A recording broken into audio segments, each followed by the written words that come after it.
Thank you, everyone, for coming. We must put Canada first. And that is why common-sense Conservatives condemn President Trump's massive, unjust, and unjustified tariffs, which will damage both American and Canadian economies. Canada is the United States' closest friend, greatest ally, and most important neighbor. We share the longest undefended border. We fought alongside the Americans in 2 world wars, Korea, and Afghanistan, where we lost 158 of our brilliant young men and women to avenge the attacks of 9/11 on New York and Washington. There is no justification whatsoever for these tariffs or this treatment. Canada will never be the 51st state. We are an independent, proud, and strong nation.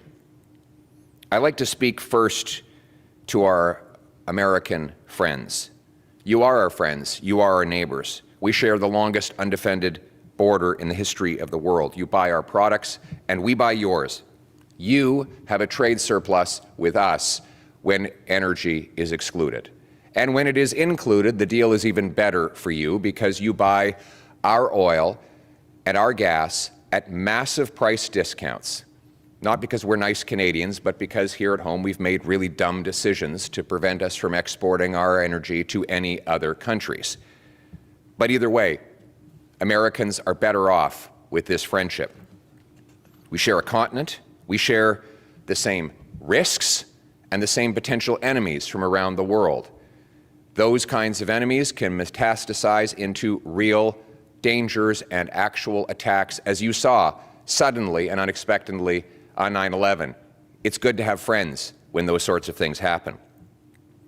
And let me ask my American friends this question. Even if you believe in tariffs, how is it possible to put a 25% tariff on Canada and only a 10% tariff on China?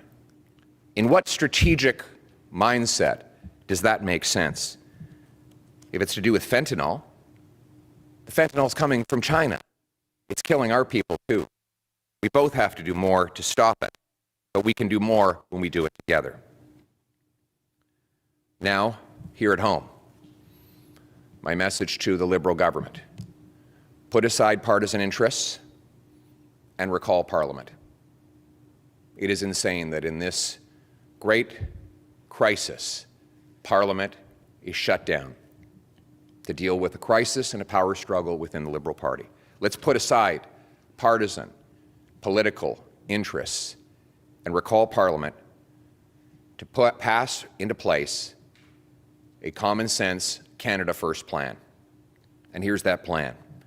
1, we must retaliate dollar for dollar, carefully aiming those tariffs at maximizing the impact on American companies while minimizing the impact on Canadian. We must maximize the impact on American companies while minimizing the impact on Canadian consumers and businesses. That means targeting U.S. products that A, we can do without, B, we can buy elsewhere, or C, best of all, that we can make here at home. That best example of that would be steel and aluminum. We make the best and cleanest steel and aluminum here, but we've lost a lot of jobs to China and the United States. We should put tariffs on American steel and aluminum so that we can bring home that production to this country. 2, the tariffs must not be a tax grab. None of the money from the tariffs should stay in government coffers or be spent on unrelated government priorities. All of it should go back to the workers and businesses that are affected, and most of it should go back in the form of a massive tax cut. And that is why I'm calling for the passage of an immediate emergency bring it home tax cut. The tax cut would be designed to save jobs, create jobs, crush inflation, and boost our economy. We need to cut taxes on work, investment, energy, home building, and making stuff at home. Let's start by axing the Liberal carbon tax and the Liberal capital gains tax hike. They should be the first on the chopping block. 4, we must immediately scrap the Liberal anti-energy law C-69 and greenlight job-creating projects now. That includes LNG plants, pipelines, mines, factories, port expansions, so that we can get our products to overseas markets without going through and profiting the United States. It was insane for us to block our industries before this crisis. It is a fatal mistake now. No longer can we tolerate special interests, politicians, and worst of all, corporate lobbyists who profit by shutting down industries, blocking resources in Canada while profiting off them in Brazil, the Middle East, China, and elsewhere. We must bring home production and self-reliance to our country. Which brings me to 5. We need to knock down interprovincial trade barriers to have truly free trade across our country. We are in this state because we sell twice as much to the Americans as we sell to ourselves. These interprovincial barriers are destructive, they kill jobs, they drive up consumer prices, and they cost the average family $6,000 a year. Let's knock them down, and let's be a truly free trading economy ourselves. 6, we must rebuild our military and take back control of our borders to regain the confidence of our partners, assert our sovereignty, protect our people, and put Canada first. Let us be clear. Our border needs to be taken back into our control, not to please the President, but to protect our own people. The fact that we have 20,000 to 500,000 people here illegally, according to the government, was a problem before these tariffs. The fact that we've lost 47,000 people to fentanyl overdoses should never have been allowed to happen. We must secure our border to stop the guns that are killing our people. 85% of gun crime is done with illegal guns smuggled over the border. We must secure our border, again, to protect our own people and save the lives of our own children. And we must rebuild our military to protect our sovereignty, assert our strength, and keep our nation strong and free. Finally, we must lock arms with American economic interests that favor Canada, the workers and businesses that depend on trade with Canada should be marshaled to pressure the administration to back down. We must go to key states that will be up for grabs in the congressional elections 2 years from now and let their congressmen and senators know that they will be running on a bad economic record if refinery workers have lost jobs because Canadian oil can no longer make it to them, or if young families can't buy homes because lumber is even more expensive for home builders, or families that are already suffering from inflation are paying more for gas because our energy has become more expensive due to American tariffs. We must lock arms with all of those economic interests in the states to build an American coalition against the tariffs and in favor of free trade between our two great countries. As always, we will stand strong with growing confidence. We are the second biggest landmass in the world, 41 million brilliant people, the third biggest supply of oil, fifth biggest supply of natural gas, biggest supply of uranium and potash. We have not 1, 2, or 3 coasts. We have, if you include the Great Lakes, we actually have 4 coasts that can take us to tidewater. We have the biggest supply of fresh water anywhere on Earth, the 5th biggest supply of farmland. We should be the richest nation on Earth. These tariffs are a wake-up call that it is time for us to meet our potential. It is time for us to be a country that can trade with itself, a country that builds homes quickly for its youth, a country that allows entrepreneurs to succeed quickly and profitably so that success is once again rewarded, a country that allows hard work to pay off, a country that harvests its own resources, that secures its borders to protect its people, that builds its military, to protect its sovereignty, unites its people to protect our common history and common future. We will always put Canada first, today, tomorrow, and forever. Let's bring it home. Thank you. We'll now take questions from the floor. Hi, Jared Yeager here from the Western Standard. And if you could answer in French and English, please. So just hours ago, Trump said on Truth Social he believed Canada would, quote, cease to exist as a viable country, unquote, without the US, and hinted again that he won't end the tariffs until we become the 51st state. So I want to know, at what point is Canada's relationship with the US beyond repair? And is there even a path forward for reasonable negotiation with someone like him at the other end of the table? Our friendship with the Americans is not based on any one politician. It is based on our centuries-long history of trade, of friendship, of common defense, of fighting on the battlefield, arms locked together against common enemies. We will continue to build that friendship with the people of the United States. But let me be clear, we are an independent and we are a proud nation. And we will come through this an independent and a proud sovereign nation. We will not back down. We will not cease. We will continue to march forward as proud Canadians. Thank you. En français. Notre amitié, l'amitié des Canadiens avec les Américains, c'est avec le peuple. Ce n'est pas avec un politicien ou l'autre. C'est avec les Américains, nos alliés. Nous avons travaillé avec eux pour protéger notre sécurité commune, pour combattre les ennemis dans plusieurs guerres. Nous avons eu les relations d'échange le plus prospères dans l'histoire du monde. Et il faut que nous continuions de bâtir des liens avec ces gens, ces citoyens sur le terrain.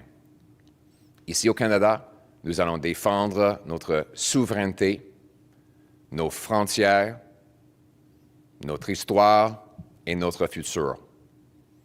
Nous serons forts et unis pour combattre ces tarifs et ces paroles injustifiées et injustifiables. Thank you. Next question. Jennifer Maher de Radio-Canada, vous demandez à Justin Trudeau de rappeler le gouvernement que les travaux reprennent d'urgence à la Chambre des communes pour adopter un plan d'urgence. Est-ce que vous vous engagez à appuyer un plan d'urgence déposé par le gouvernement? Une réponse en français et en anglais, s'il vous plaît. Oui, évidemment, c'est impossible de m'engager à adopter un plan que je n'ai pas vu. Et la question, c'est vraiment pas M. Trudeau, parce que c'est lui et pas moi qui a fermé le Parlement. Donc, je trouve ça un peu bizarre de mettre la pression sur les conservateurs d'adopter un plan qui n'existe pas dans un Parlement qui est fermé par les libéraux. Nous nous engageons à adopter rapidement un plan Canada d'abord. Un tel plan serait de répliquer aux tarifs, dollar pour dollar, de massivement couper les taxes et les impôts pour stimuler l'économie, supprimer l'inflation, et sauver et créer des emplois, annuler la loi C-69 pour rapidement approuver des projets comme GNL Québec et d'autres qui vont produire la richesse, enlever les barrières d'échange entre les provinces pour avoir un libre-échange ici au Canada, rebâtir notre militaire et notre frontière pour nous garder sécuritaires et rassurer nos alliés, et finalement bâtir des liens avec des entreprises et des travailleurs américains afin de mettre la pression sur leur gouvernement d'enlever les tarifs. C'est ça un plan pour mettre le Canada d'abord, et oui, j'appuierai un tel plan déposé au Parlement. In English? Well, the question was whether I would support a Liberal plan in Parliament to respond to the tariffs. Well, we haven't seen any plan, so it's very hard for me to say whether I would support something I haven't seen in a Parliament that is shuttered. The question should be for the Liberals why they have shuttered Parliament in the middle of a crisis. They have their own power struggle going on right now, and the country is left largely leaderless and in chaos in the meantime. We need to recall Parliament to pass a Canada First plan, and that would include tariffs that match the American tariffs, target products we don't need, can get elsewhere, or make ourselves, use the money from those tariffs only to help the workers and businesses that have suffered and not to fill government coffers. We need a massive bring-it-home tax cut on work, investment, home building, energy, and making stuff in Canada. The purpose is to stimulate our economy, crush inflation, and protect and create jobs. We need to immediately repeal C-69, the anti-resource law the Liberals brought in, which is making us more reliant on the Americans and less capable of producing what we need here at home. We need to rebuild our military and secure our borders, to protect our sovereignty and our people, and we need a massive campaign among American businesses and workers in order to pressure the administration to reverse these unjustifiable tariffs. If that plan were put before Parliament, I would vote for it today.